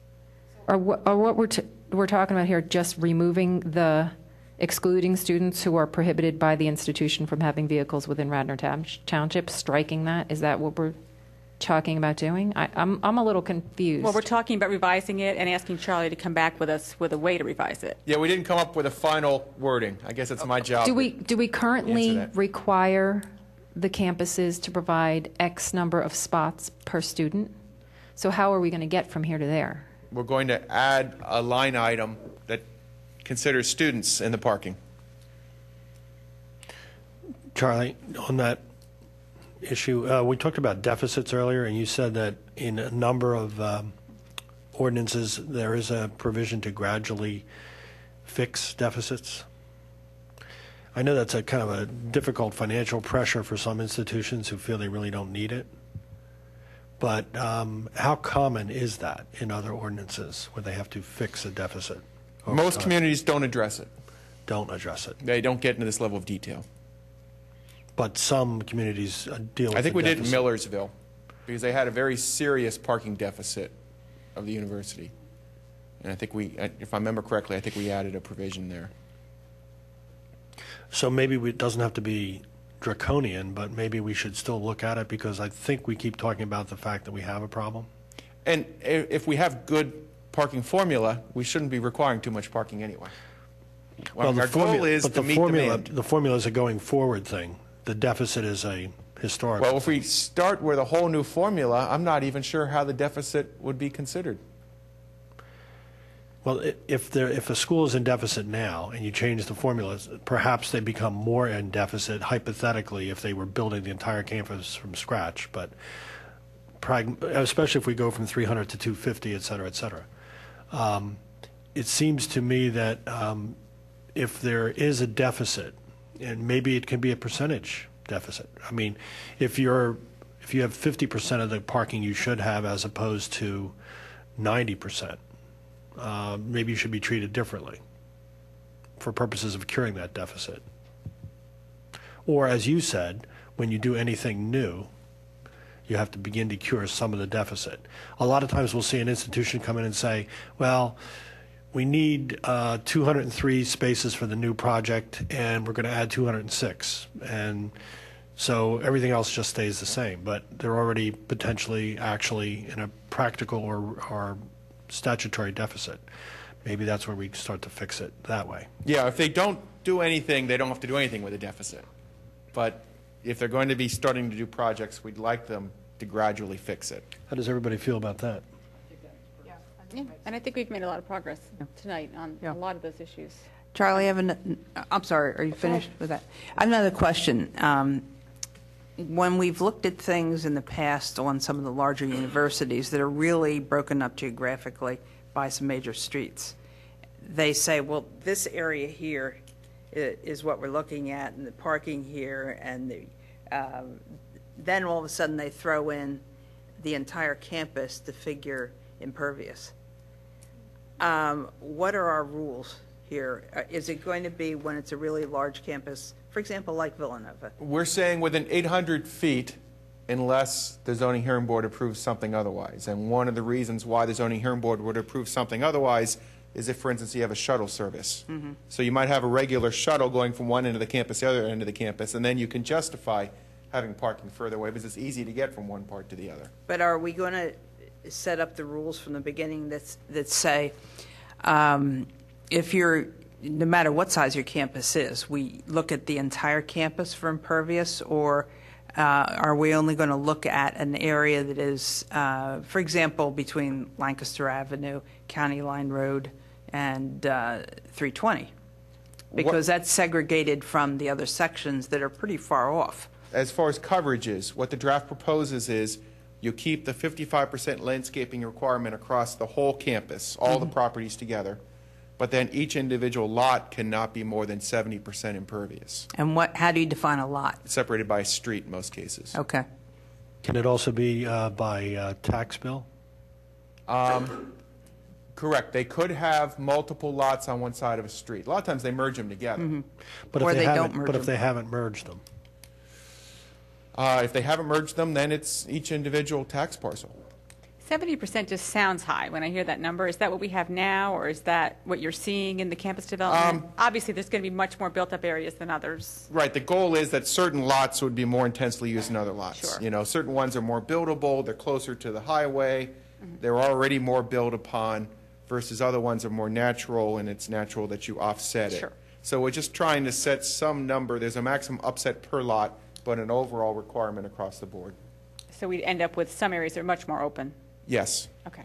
But isn't there, that we talked about this before the meeting started, there's a limit, of course, because 55% of the campus has to be landscaped, but you could still have an awful lot of impervious in one area by using the 70% rule. As long as it was offset by something else, correct. And when we get to the fine-tuning, could we not use the word landscaped? Because landscaped is not open space, and it's confusing to some people.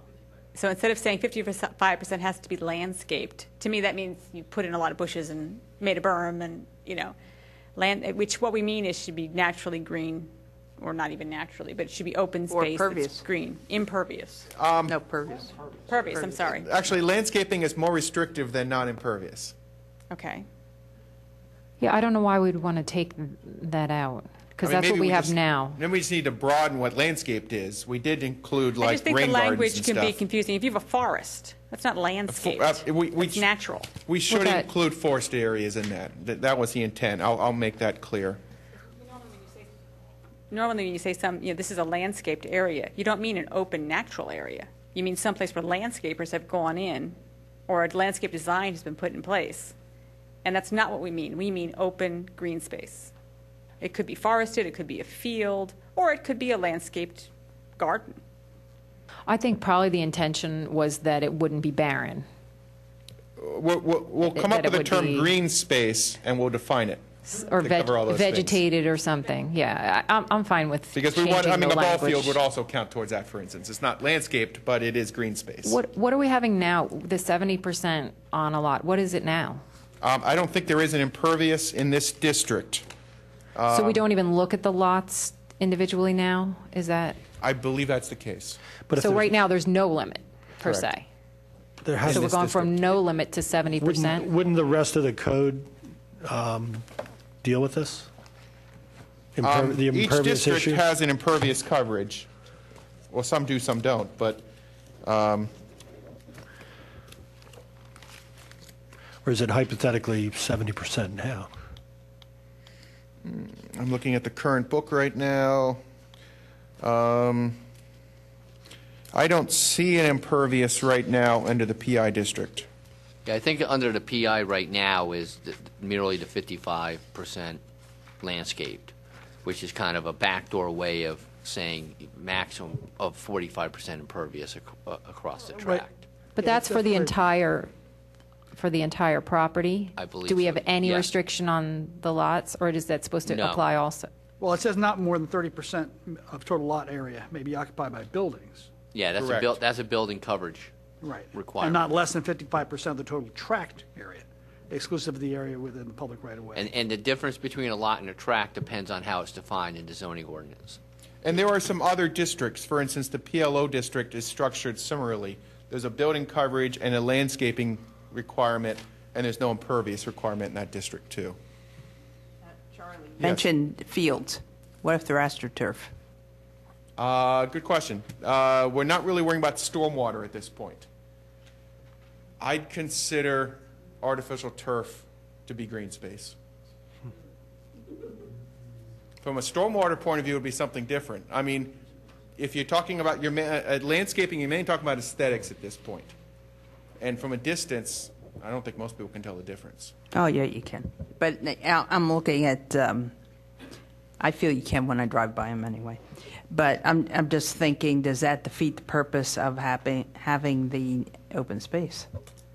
The impervious, are we looking visually, or are we looking for? I think the cost of artificial turf fields is going to prohibit that getting to be a major issue.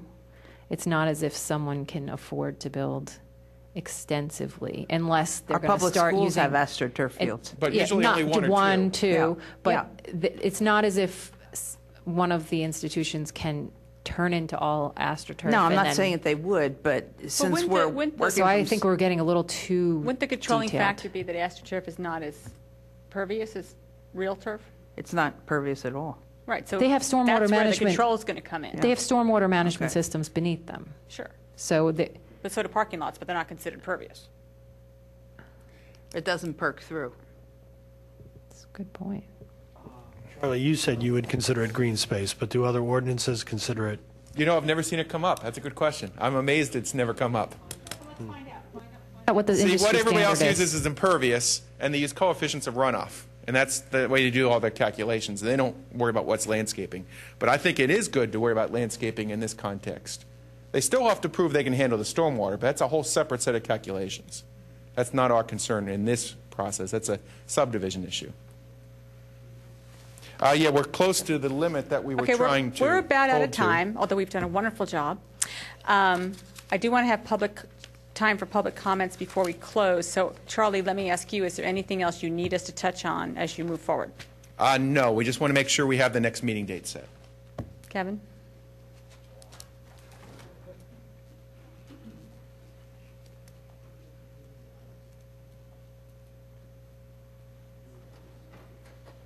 Well, Sorry, the February- 7th of February, what time? That's good for me. 7 o'clock, 7 o'clock, February 7th. Thursday. You're not going to be here? Okay, we're already down 2 members for that day, so we may have an issue with quorum. I'm free Monday the 4th of February and Tuesday the 5th of February.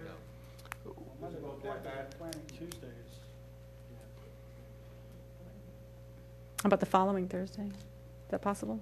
I'm free the 14th of February is a Thursday, or the 11th is Monday of February. I would have to check the meeting calendar, but we had been keeping with the first Thursday of every month because it was a consistent time that we had advertised. Right. My concern is that we're down 2 planning commission members, so if we already know 2 other people aren't going to be able to attend that day. But if we're not taking action, I don't know that we have to have a quorum. It's ideal. We still want However- participation if we can get it. However, if Okay. we can have, Well, why don't we say tentatively February 7th, and Kevin will check. We'll get together and try to. 7 o'clock. Do you want to pick an alternate date since people are into the schedule? I really don't think we can do that until Kevin checks his schedule for building rooms. Well, let's not do it on Valentine's Day. Good point. You're right. I've been married for a long time. It doesn't matter to me. Okay, can we have, does anyone have anything before we open up for public comment again? well, the only thing I wanted to add is that we do appreciate the public comment that's here, and if you have additional information, please send it to Kevin at any time, and he passes it on to us. You have a link on the website, correct? Correct, yes. It's up on in fact, for the day of the meeting, all the current meetings going forward, a week or so are there. So within a week, there will be a link right on the main page. Otherwise, you can go through and find it under the engineering section for Planning Commission or under the meeting and agendas. Yes, please take advantage of that. If you're unable to attend the meetings, but you have input you'd like to give to us, that's probably the best way to do it. I have one comment. Here we are at the end of 6th meeting, maybe. At the 5th meeting, and a gentleman was here from Villanova who's the director of properties who indicated that he had 28 objections to some of the things we were discussing in the PI.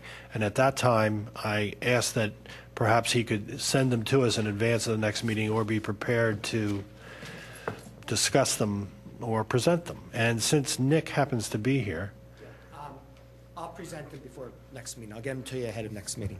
okay. I'm in the process of preparing comments to that. And to the extent you have relationships with other Yes, institutions, and yes, could you ask them? yes. Because we may actually finish this process at some point. Okay. Yeah, I hope to have it to you.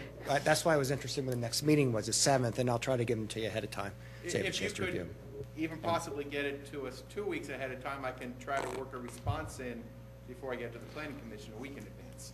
I would rather the planning commission respond to the comments and then give you direction as to how to respond versus you going off on responding on something that the planning commission may not feel is warranted. So at least a week ahead of time, the sooner the better we can forward to the planning commission and have an open discussion on those individual comments. Thank The you. night before doesn't cut it. A week's fine, yeah.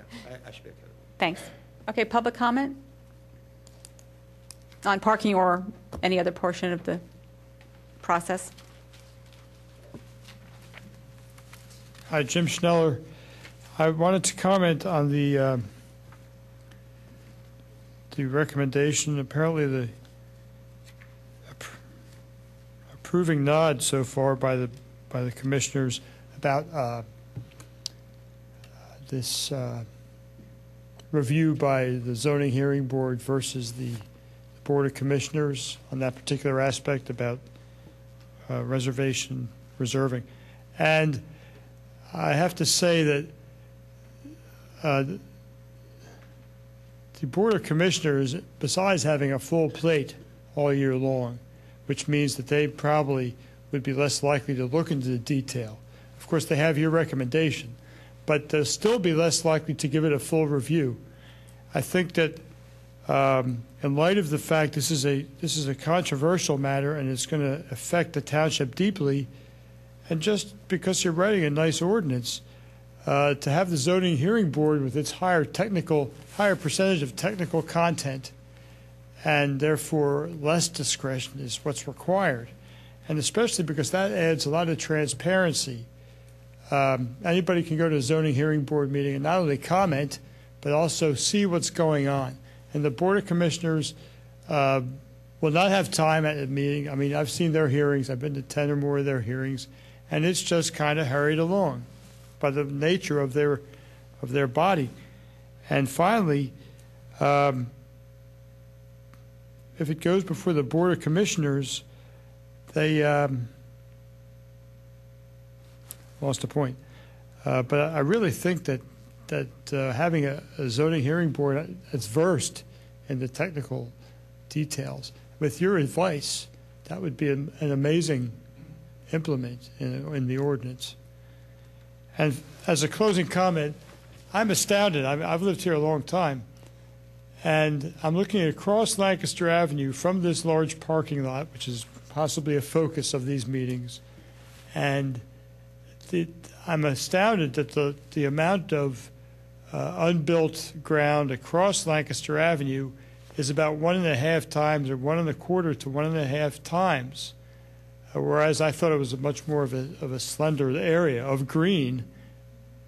And everything you do should be with the awareness that just like we don't get accurate figures and we don't get 10-year plans, it should be quite obvious that someday that lawn is going to be built on. And to take any other view of this ordinance would really be myopic. And I think, frankly, I haven't said this. If it seems like the same old stuff, it isn't. To have these institutions walk in here and get carte blanche, to have a 6th meeting now here, to have a lot of time and energy put into this to have the public not coming because they're just saying it's business as usual is really hurtful to us as citizens. And to see, without any offense meant, because I'm not speaking to you even as a board so much as the general milieu, it's insulting to us. And I think we have to take into consideration the fact that the youth of our township and all the citizens are seeing essentially a special interest treatment. Thank you. Thank you. Can I just clarify one point there? Sure. The current and draft ordinance both have the same provision, 120-foot building setback from a road. That effectively keeps that green space there along the north side of Lancaster Avenue. Also, Villanova has said in a number of their materials that they view that as a major asset of the campus, and they want to keep that green space. They have the cemetery there. They have the view of the church. So I think what they're looking towards is develop other places other than the green front lawn. Thank you. Other public comment? Hi, it's Lynn again. I just would like to see on this draft of the institutional revisions, the one-page jobby, number 9, that there were more roads designated as scenic roads, like maybe County Line, South Ithan, maybe St. David's or something around Eastern and Valley Forge. I think it's too limited. I'm surprised South Bryn Mawr Avenue's in there. Yeah, I think that's the first time we're looking at that, and so we'll get into that more as we go along. Okay. Because I've heard Villanova wants to expand all the way down County Line to the Sun building that they own. And that's an awful lot of treed scenic road. And then the Haas property's for sale across the street, the big estate. I heard it was for a while. Thank you.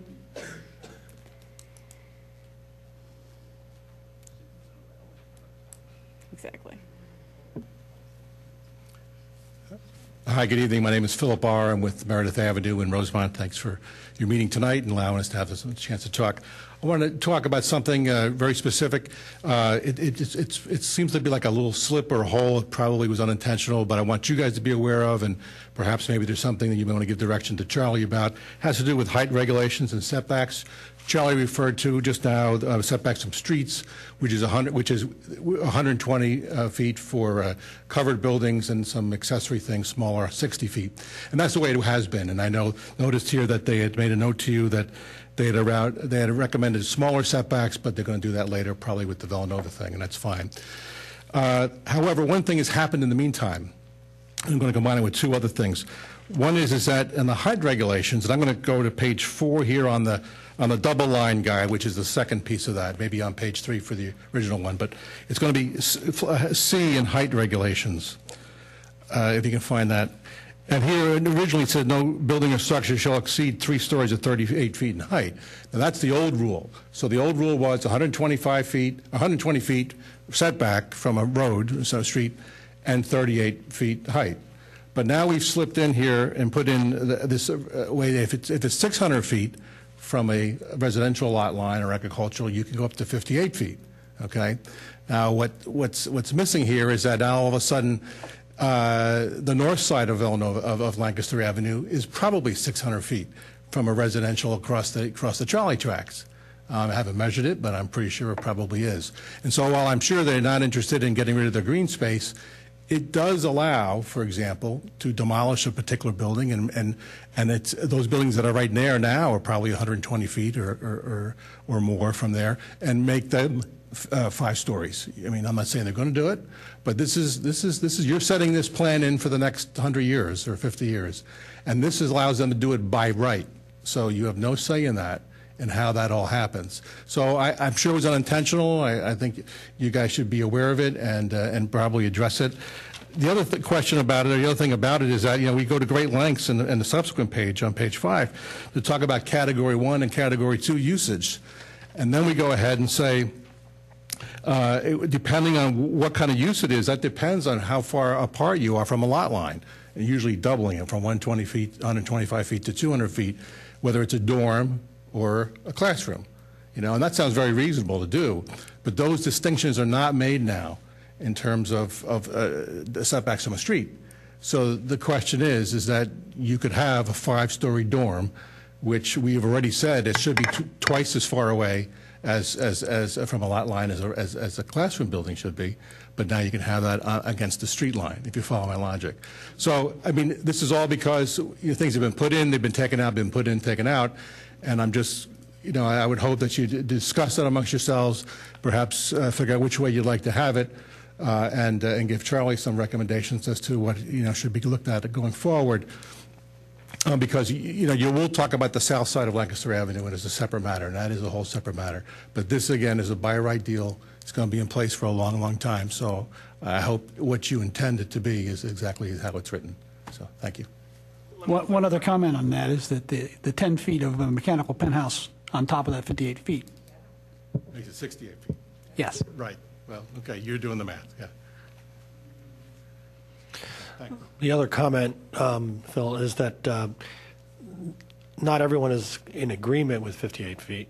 And I feel that we're not about to start this as a major topic tonight, but when there is some grand summation of everything we've considered, I'm not necessarily in favor of 58 feet personally.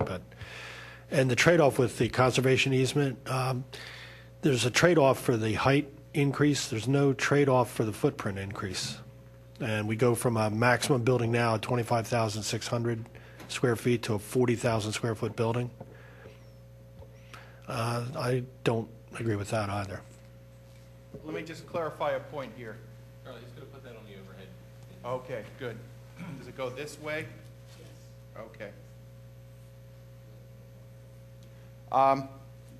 When we started this process, we suggested to you we want to be more restrictive around the perimeter, more permissive towards the centers and areas that were not near houses.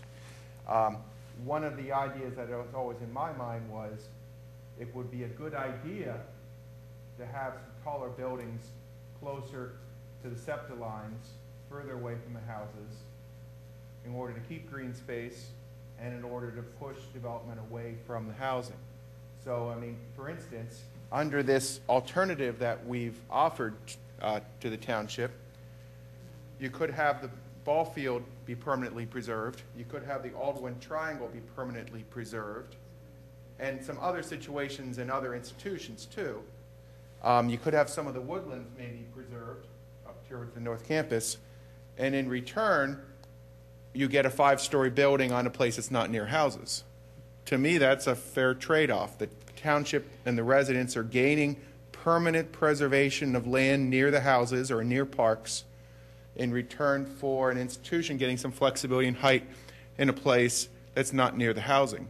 So, I mean, for instance, one of the buildings that people have said could easily go would be the bookstore, the current bookstore. You could build a tall building there. It wouldn't harm anybody. There's already buildings at 58 feet height on the Villanova campus today. And it's in a location that really wouldn't hurt anybody, and the township gains in the process. Thank you. My comment to that, Charlie, is that you could tear down a 75,000 square foot building that's 38 feet high and... No, we need to go on with our public comment. This is not an open discussion. Okay. All right, okay. We will definitely be coming back to that, don't worry. Okay, that's fine. Is there any more public comment?